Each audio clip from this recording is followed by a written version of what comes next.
Ang mga hari ng Edom.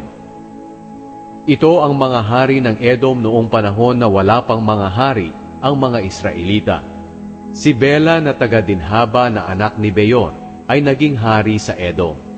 Pagkamatay ni Bela, pinalitan siya ni Jobab na anak ni Zera na taga-Bozra. Pagkamatay ni Jobab, pinalitan siya ni Husham na taga-Teman. Pagkamatay ni Husham, pinalitan siya ni Hadad na taga-Avid na anak ni Bedad. Si Hadad ang tumalo sa mga Midianita roon sa Moab. Pagkamatay ni Hadad, pinalitan siya ni Samla na taga-Masreka. Pagkamatay ni Samla, pinalitan siya ni Shaul na taga-Rehobot na malapit sa ilog. Pagkamatay ni Shaul, pinalitan siya ni Baal-Hanan na anak ni Akbor.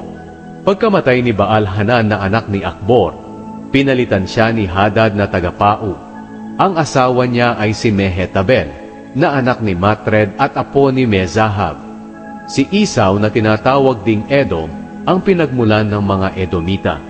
At ito ang mga naging pinuno sa mga lahi ni Esau, na ang angkan at lupain ay ipinangalan sa kanila: Timna, Alva, Jetet, Oholibama, Ela, Pinon, Kenaz, Teman, Mibzar, Magdiel, at Iram.